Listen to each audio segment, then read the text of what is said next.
The original Gradius, or Gradius as some people call it, consists of 7 stages with a boss at the end of each stage. In fact, it's the same boss at the end of every single stage. Gradius is pretty bare bones, especially with its limited weapon selection. However, the level design is still pretty solid and it's difficult without being frustrating. Well, most of the time anyway. Graphics are excellent for a game from 1985. It doesn't really hold a candle to the likes of R-Type, but that came out more than 2 years later.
All the Euro home computer ports of Gradius are bloody awful, but the Commodore 64 version is probably the best version.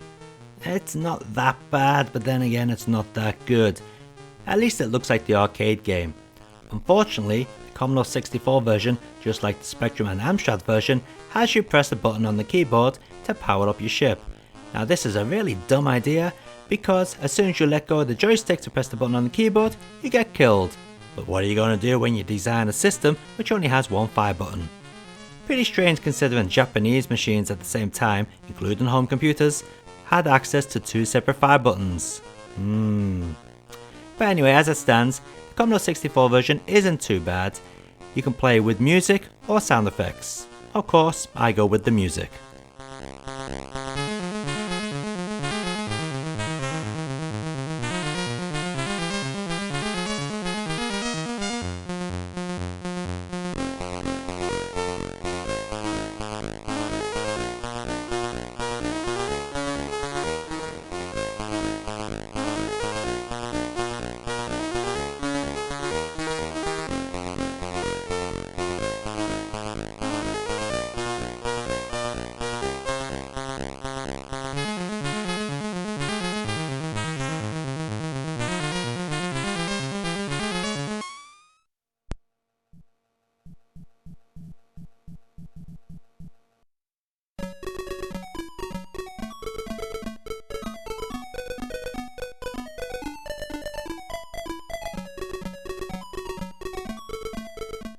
The Amstrad CPC version of Gradius is awful.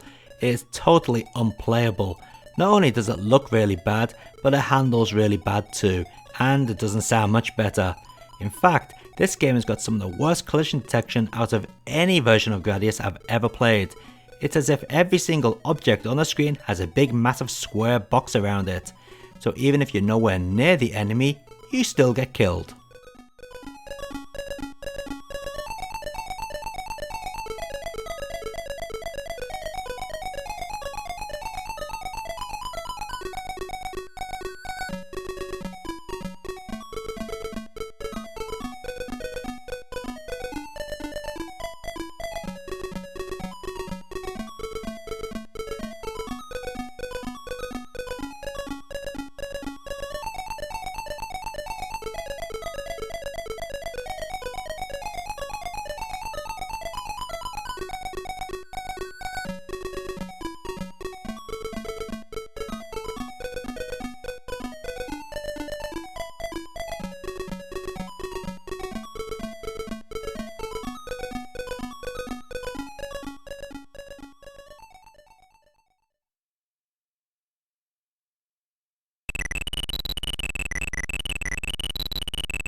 The ZX Spectrum port is quite similar to the Amstrad version in the way that it plays and the way that it handles. Nothing else much to say really.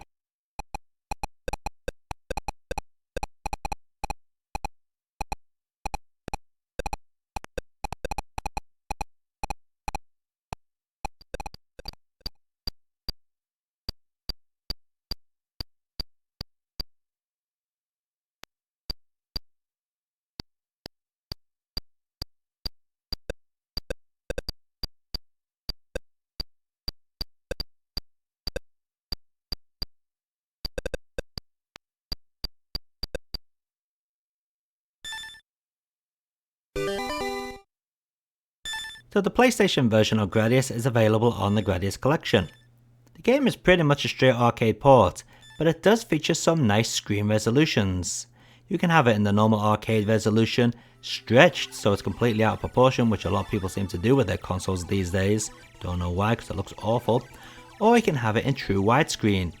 Actually, playing the game in true widescreen makes it a hell of a lot easier, because now, especially on the first stage when those volcanoes start to erupt, you can just hide in the corner of the screen.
The Game Boy version of Gradius is slightly different than the other versions. The graphics have all been redrawn to make them look nice and chunky, so it's a lot easier to play on the blurry Game Boy screen. Overall, it's a pretty good game and quite a solid shooter for the system. It might not be an arcade port, but it's close enough.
The MSX version suffers from the same issue as all other shooters for the system. The sprites move smoothly, but the scrolling is incredibly choppy, which makes it hard to judge the speed of the projectiles. It makes the game harder than it really is, to be honest. One interesting fact about the MSX version is that if you plug in TwinBee into the second cartridge slot on an official MSX machine, you can actually play as the TwinBee ship instead of Vic Viper. Pretty nice. Also, the game features one extra bonus level, which is set in a graveyard.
Back in the mid-80s, when Western gamers were playing on their Spectrums and Amstrads and Commodore 64s, the Japanese were playing on their Japanese personal computers such as the PC-88 and the Sharp X1.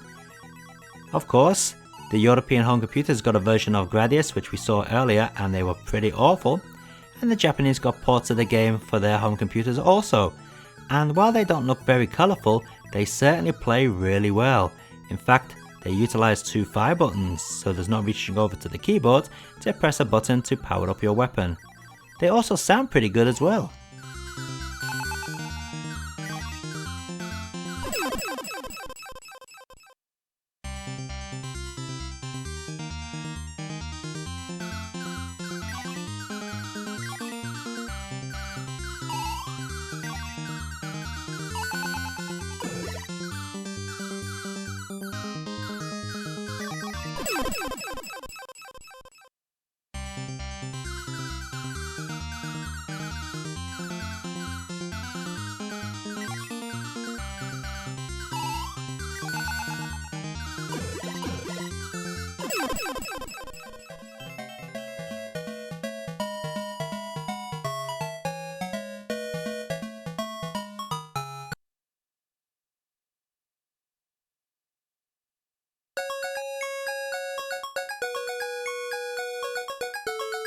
The Sharp X1 version actually looks pretty good. Like the PC-88 version, the scrolling is a bit jerky, but nowhere near as bad as the MSX. And the graphics are also quite colourful. And also, listen to that music. Pretty nice.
And of course, like all arcade games of the 80s, it had to appear on the Sharp X68000.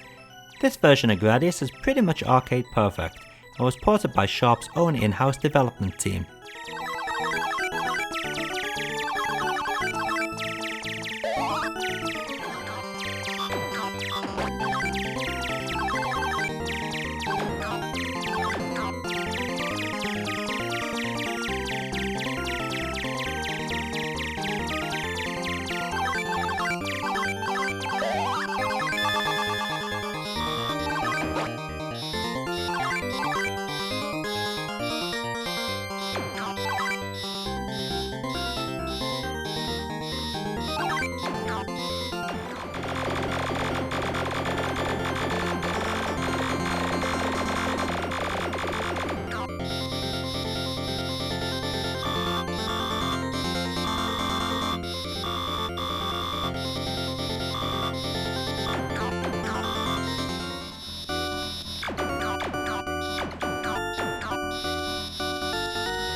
Many people seem to think that the Famicom version of Gradius is one of the best versions out there.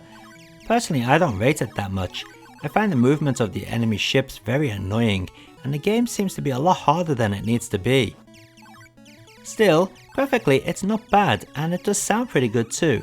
If you're really into a challenge and you want to punish yourself, then Famicom Gradius might be the version for you.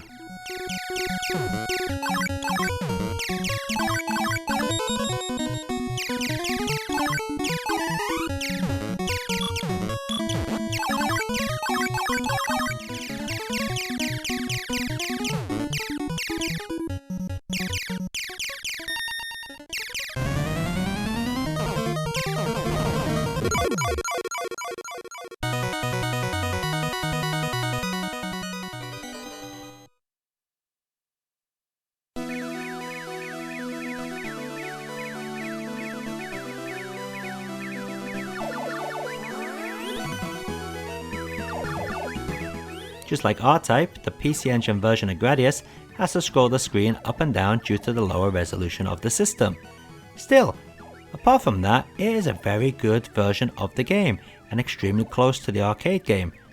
In fact, I'd even go as far as saying that the audio on this version is far better than the arcade game. Also, this version features the exclusive graveyard level that was featured in the MSX game.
The Sega Saturn port of Gradius is available on the Gradius collection. It's also available on the PlayStation. The game starts off with a lovely CG introduction and then lets you play either Gradius or Gradius 2. Of course, we're going to take a look at Gradius. The Sega Saturn version also offers various screen resolutions, just like the PSP version. You can either have the game stretched out proportion, the original arcade resolution, or not really a widescreen but a full Saturn resolution, which, like the PSP game, lets you sort of hide away in the corner. It does make the game a little bit easier, but also looks a lot better on a standard television screen. Overall, I'd say the Sega Saturn version of Gradius is the best home version available that isn't emulated.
And let's take a look at all those versions of Gradius running side by side.